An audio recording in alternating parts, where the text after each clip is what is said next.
What's going on, YouTube? So when it comes to practical family SUVs, the Nissan Pathfinder has long been a popular option. This is the latest 2025 Pathfinder, and it has some updates this year, but critically, one thing stays the same. So, is this still a great option, especially being one of the last things in the segment with the V6? Well, let's go ahead and find out.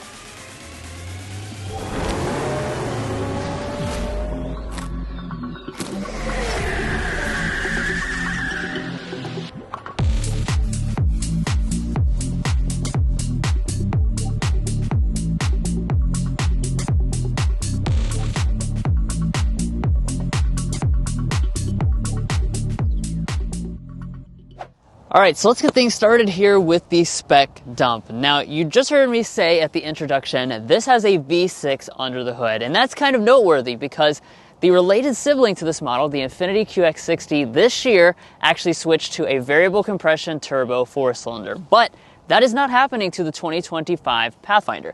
That means you continue to find a 3.5-liter naturally aspirated V6 making 284 horsepower. That's going to be paired to a 9-speed automatic transmission, and our combined fuel economy for this Platinum is 22 mpg. Now, the base price for the Pathfinder this year is $37,000, and if you're looking to buy a Pathfinder or any new vehicle, we would encourage you to go to carconfections.com/newcarquotes to get the best price. Now, of course, we'll be taking it out in a spin to see how that V6 performs. We'll also be getting things like our official sound level reading for this top dog Platinum model, as well as discussing resale and reliability. But let's go ahead and close up the hood so we can start with the exterior as well as the brown luxurious interior. Now, as far as the exterior design is concerned, we're not seeing any big changes this year. You're going to continue with that signature V-motion grille. You got that thick silver trim around the outside edges, new Nissan branding, and then the black in the center. Just be aware, of course, if you choose the Rock Creek trim level, that one does kind of substantially change the front end design for a more rugged look. I also want to point out that only the Rock Creek will come standard with LED fog lamps. The other trims can get that as an optional accessory. Now, as far as the rest of the lighting is concerned, we have full LED lights. These are reflector LED headlights. You're going to notice that the turn signal, though, is incandescent. You have a daytime running light across the top, which is also LED.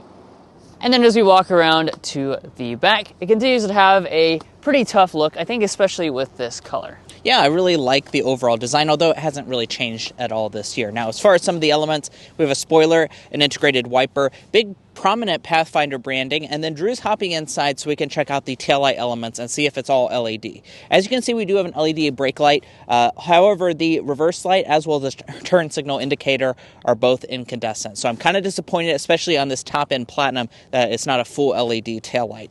Now, as we drop down to the lower fascia, we do have some special silver accenting because we have the fully loaded Platinum model. As far as your tow rating, that comes in at 6,000 pounds, which is actually 1,000 more than most of the rivals. Now, as far as the wheels are concerned, you've got several to choose from 18 to 20-inch alloys, depending on the trim level. This being the Platinum, of course, these are 20-inch alloys with the contrast design. A few in the segment are starting to offer 22s, though, which are not available yet on the Pathfinder. You do have a little bit of cladding around the wheel arches as well as the lower part of the body. Gloss black finish up here on our mirrors, and in terms of the technologies on board, you have blind spot monitoring standard on all trims, heating on the SV and above, power folding just for the Platinum. Now, at the side, the vehicle comes in at about 197.7 inches, which is a good size for this segment, although it's not going to be like the longest option, that's for sure. Now, as far as some of the design elements, I do want to point out we have, of course, the two-tone paint scheme on this model. That looks really good. It is available on your higher-end examples. I think, especially with this tan paint color, it looks absolutely fantastic. We also have the raised roof rails with the cross rails as well. Now, as far as your safety systems are concerned, you are going to get 2 out of 4 of those as standard equipment on every single Pathfinder. However, the vast majority of them will have all 4 of them because SV and up will further add lane keeping assist as well as adaptive cruise control with ProPilot. But guys, there's also a brown interior on the inside, so let's dive into that. But first, if you're new here, we're brothers and we've been reviewing cars since we were 12 and 16. We started young, and since then we have reviewed over 2,000 vehicles at every price point. No matter what you're looking for, from humble to high-end, we'd love for you to subscribe to be a part of our Car Confections family. Let's learn a lot and have some fun with all the latest cars. Alright, it's time for the interior. First, here's our key fob. This is Nissan's newest key fob. You have standard smart entry on all models, remote start on all but the base model. Getting inside, they don't put a sensor behind the handle, so you just press that button right there. That will unlock the door. And then take a look inside this interior. As you can see, it continues to have a very premium overall design. And before we get into specific details about the interior, I want to go on and talk about our materials and seat color choices. So in terms of that, you will start out with cloth seating, of course, on your base trims. You move up to leatherette, then you move up to real leather, and then you finally end up right here, which is a fine semi-aniline leather on this platinum trim level. This has a special quilting design running throughout. And overall, semi-aniline is one of the best grades of leather on the market, so it's very soft and supple. Color options are 3 different ones, but this is my favorite one by far. This is chestnut with a 2-tone accent. It looks absolutely beautiful. The seats themselves are 10-way power adjusting with 2-way lumbar support. The platinum trim also gives you memory seats. Let's go ahead and get inside. Now looking around the rest of the cabin with its materials, let's begin on the door trim. We have a leatherette that covers this entire armrest portion. They actually run a leatherette all across the upper part of the door trim with a stitching detail matching the seats. Moving to the upper dashboard, this is all a soft touch plastic. All the center section continues to have that brown leather with the stitching detail. And then we've got more of that leatherette going across the tunnel here for your knee to rest against. Overall, everything in here feels very solid and well put together. Let's go ahead and start it up with the standard push button start.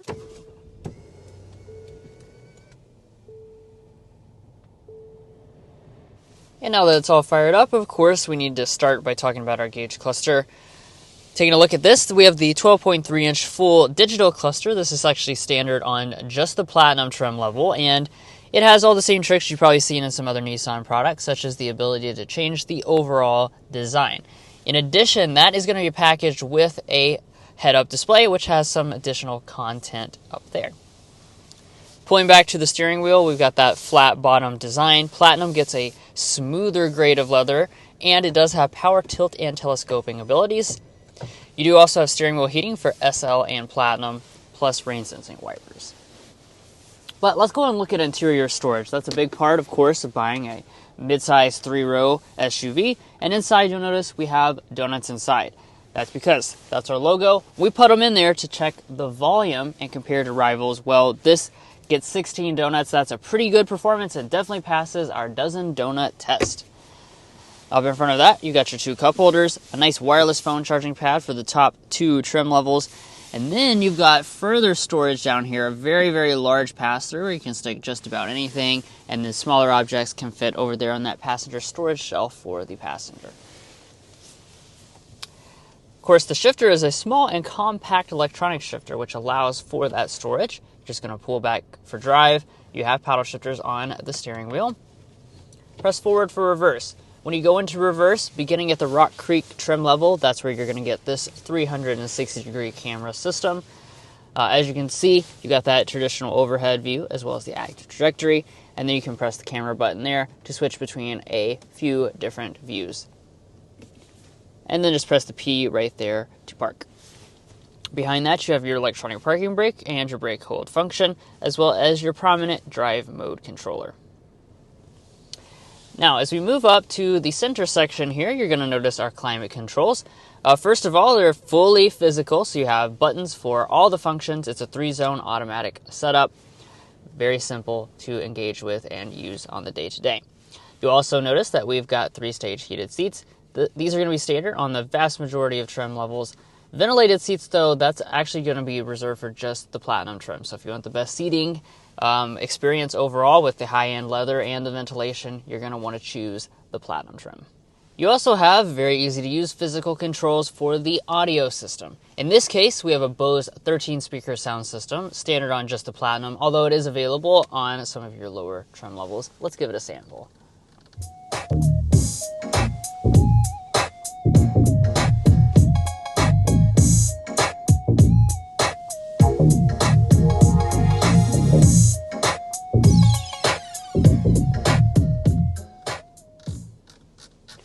overall sound quality is quite good. Certainly fills up the cabin just fine. In typical Bose fashion, this is going to be more of a bass-heavy sound system if that's what you prefer.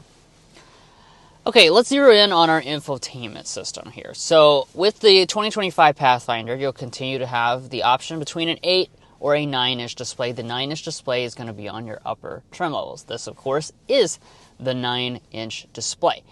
Now, one thing I do want to point out, though, is that this does not have the latest software that some of the other Nissan products have that you've probably seen in our Rogue videos as well as our Murano and Armada videos. There's a new software out that has some additional features. This does not have that yet.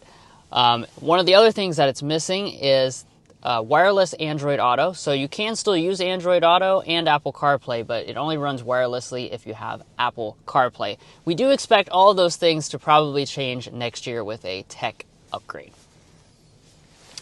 Now, moving above here, we've got an auto-dimming mirror with HomeLink universal remotes built in. Then I'll go ahead and roll back the sunshade on the Platinum's standard panoramic sunroof. This is another feature that you can add to the lower trims as an optional one. Now this is a family 3-row, so let's go ahead and dive into what you're going to find back here. First of all, let's talk about space. 35.5 inches of legroom is what you can expect, and about 38.4 inches of headroom. Now, based on those numbers, that does place it less than the competition. However, in real life, I think it's very similar to most of the competition and is likely just a measurement difference. That's one of the reasons that we bring our ruler along, because I'm 5'9", and this seat is adjusted to Drew, who is 5'8", and as you can see, we have a really good amount of space, about 9.5 inches of additional knee room. So certainly space is not going to be much of a concern. My feet can also slide up underneath of the seat, and these seats do slide forward and back a very good distance, as well as have the ability to recline to really maximize your overall comfort. Now, speaking of the seats themselves, you'll notice that we have bench seating in this Pathfinder. That's actually because bench seating is standard on every single grade. So that's very different from a lot of the competition where the highest end models will lock you into captain's chairs. You do have the option of getting captain's chairs if you want it, but bench seating will be standard equipment, which means overall seating capacity is 8 passenger or 7 passenger if you get the bench seat. Now, as far as the center area, let's talk about that. We have our own zone of climate. Standard here on the Platinum grade, we have heated back seats. That's optional on SL as well. Down below, USB-C, a USB-A, and we also have a household-style outlet. We have a nice fold-down armrest here in the center. And then over on the door trim, we're going to have rear window sunshades. That's going to be included on your upper end examples, as well as a really nice door trim with leatherette, nice padding on the armrest portion. And you'll notice 2 big cup holders here on the door trim. That's certainly very nice. And then even more storage down below. But let's dive into the 3rd row. So in order to get back here, it's really easy. You just press that button right there. That's actually going to tilt the seat up and out of the way. And as you can see, the back remains the same, so you would not have to remove a child seat. So that's nice. Let me go ahead and hop back here, though.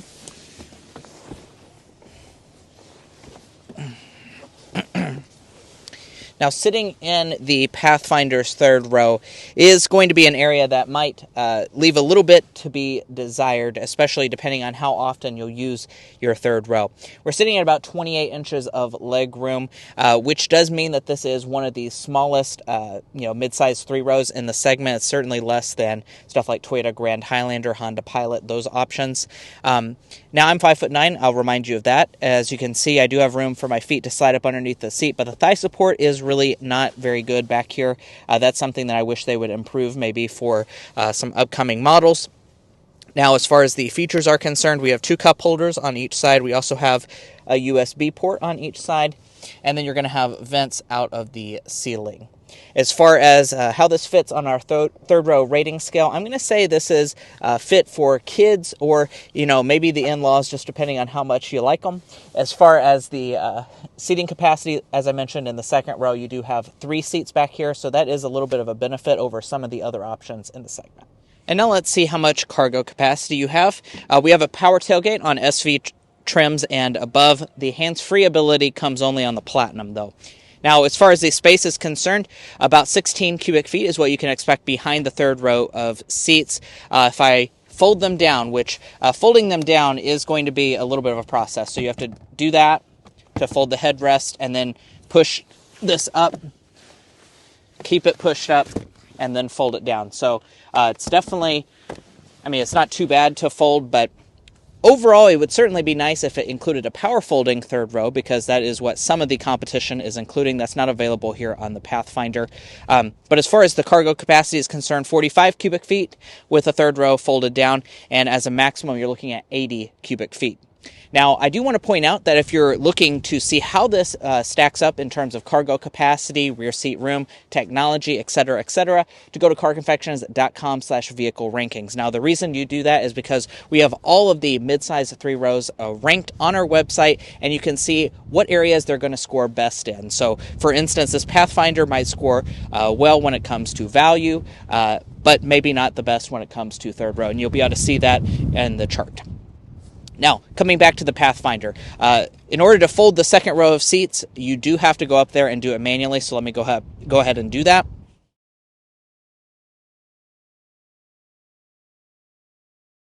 And now that I've got those seats folded down, let's do another thing that we do in all of our Car Confections reviews. Get the cargo length, width, and height figures in case you're looking to haul something specifically. Now, as far as cargo length behind Drew's 5'8" driving position, expect about 84 inches of length. That's really quite good. From behind the second row, about 44 inches of length. From behind the third row, expect about 18 inches. As far as overall cargo width, that is really good, 49 inches wide. And then cargo height is also pretty solid at 31 inches tall. Now, that's not all, because we do actually have quite a bit of underfloor storage as well. So keep that in mind, that you can store some extra things down here.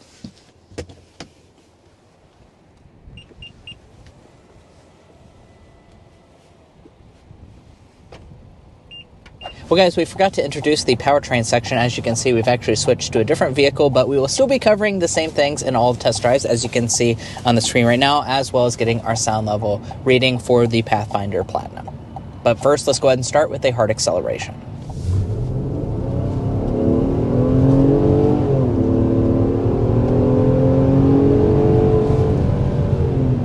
All right, and that was 60 miles per hour with this Nissan Pathfinder.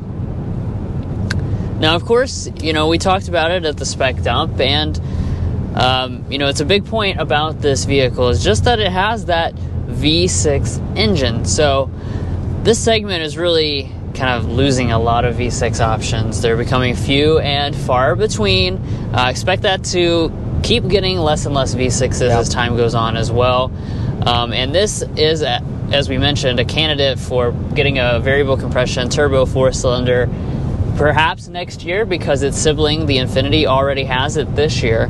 Yeah. So this could be, indeed, maybe your last chance to get a V6 Pathfinder. So if you really want a V6, keep that in mind, because this is a strong V6. Yeah. Nice and refined as well. 284 horsepower, 259 pound-feet of torque. It's a 3.5-liter V6. It's part of Nissan's VQ series engines. Yeah, I absolutely love this V6, and like Drew said, it is just so refined, and that's really something that we're missing out of a lot of mid-size 3 rows nowadays. When they switch to a turbo 4-cylinder, they lose a lot of the refinement that you get with the V6, and I really just love that about this vehicle. If I were to close my eyes, I feel like I'm in a more expensive vehicle than some of the other rivals. It feels more like a luxury 3 row, which I think a lot of you guys will appreciate.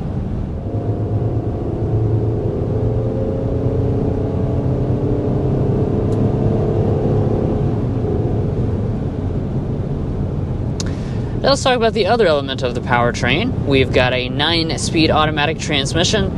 This is a ZF 9-speed automatic, same as they've had for the past few years with this new generation of Pathfinder. It's good and smooth transmission. It's not the fastest shifting, but it is nice and smooth and doesn't take too long when you put your foot down as to what gear to get you in. Now, as far as how the power is routed to the ground, you do have standard front-wheel drive actually on every single trim level, besides for the Rock Creek. That does come standard with all-wheel drive. And I'll just go ahead and quickly mention your fuel economy as well. You might expect with a V6 that it's not going to get very good fuel economy for this segment, but that's actually not really the case. It gets 23 mpg combined with most versions of both two-wheel drive and four-wheel drive, or you get 22 with this Platinum model. The Rock Creek does further sink that down a little bit, but really not much of a penalty at all over the four-cylinder options in the segment. But now that we're just kind of cruising along the road, I do want to take a second to discuss overall ride quality. I think that's one of the fantastic elements about this Nissan Pathfinder is the ride quality is really, really good. You might have heard Drew say that on the outside, but we have a maximum wheel size of 20 inches instead of some of the rivals that are now moving to 22s. I think that overall helps your ride, especially in the top trim levels, that's for sure. Additionally, this Pathfinder has one of the most comfortable seats that I've ever sat in. These things are absolutely fantastic. They're Nissan zero gravity seats, and here on the fully loaded Platinum with the semi-aniline leather, it just does a really, really fantastic job. Now, in addition to the very reasonably sized wheels, this does also have a pretty soft suspension tune, helping that ride quality. That does mean it's not the sportiest handling in the segment, that's for sure. I know not many people are really looking for that, but you do have a little bit of body roll when you go around corners. Steering, though, is pretty precise. You do have good response off-center as well.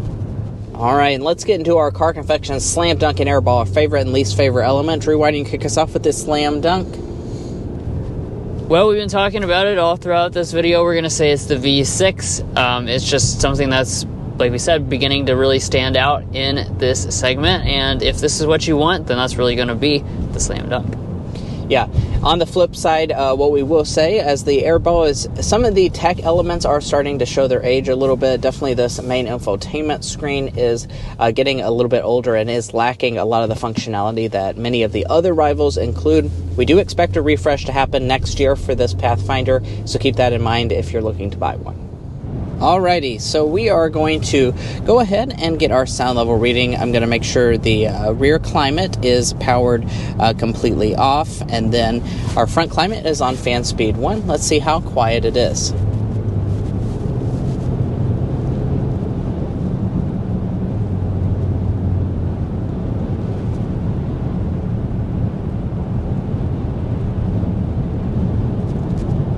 .60 decibels is what we are sitting at before we had to slow down for this Ford in front of us. Now, I do want to point out that is quite a loud sound level reading for this segment, but we don't have to sit here and guess how it compares to the rivals because you can find that at carconfections.com/sound level reading, so you can see all the midsize 3 rows that we test. That is going to definitely place it on the very upper end. It's not quite the loudest, but it's one of the loudest. A couple things I do want to point out about that. First of all, it's very windy out today. I believe it's 20 to 30 mile an hour wind gusts, so that definitely has an impact on our overall sound level reading. Additionally, this particular unit is installed with the crossbars and the very large raised roof rails. That certainly has a big impact on overall sound quality entering into the cabin. So keep that in mind if you want the additional functionality of those crossbars.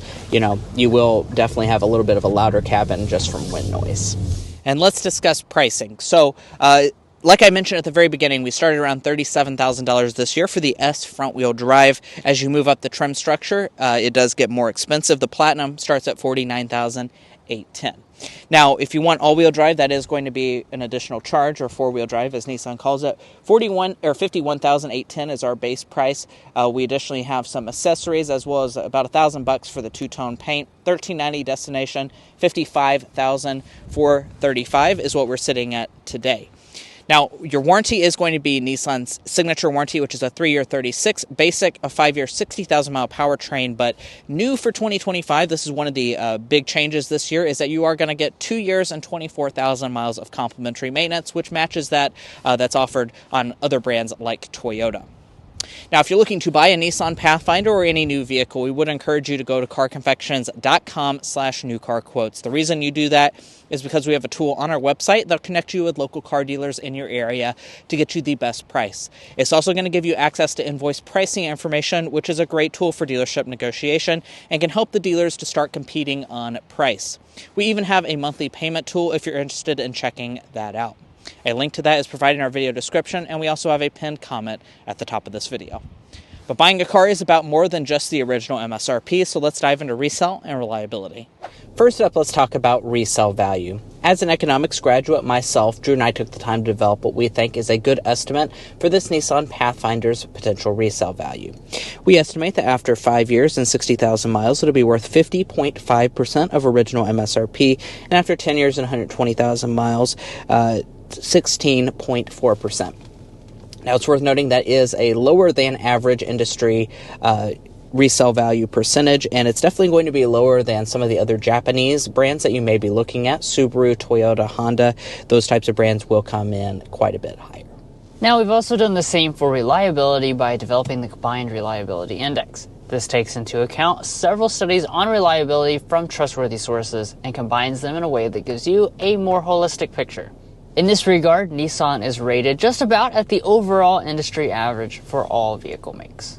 Now, if you'd like to learn more about our resale values, reliability data, or our methodology, be sure to go to carconfections.com/resale and carconfections.com/reliability. Buying a new vehicle is a very big decision, so you want to make sure you're making a smart purchase, especially if you're cross-shopping between different vehicle brands. And guys, that's going to be it for our in-depth review of the 2025 Nissan Pathfinder. If you enjoyed watching this video or found it helpful in your purchasing decisions, which we hope you did, we'd really appreciate it if you hit that subscribe button down below. By subscribing, you're going to get the latest car reviews such as this, and you're also going to be a part of our Car Confections family. We have a lot of fun on this channel. I promise you won't want to miss out, and especially if you're interested in this segment, we have a ton of videos that I'm sure you won't want to miss out on. If you're already part of our family, thank you so much for your continued support, and we'll catch you next time as we sample more of the latest automotive delicacies.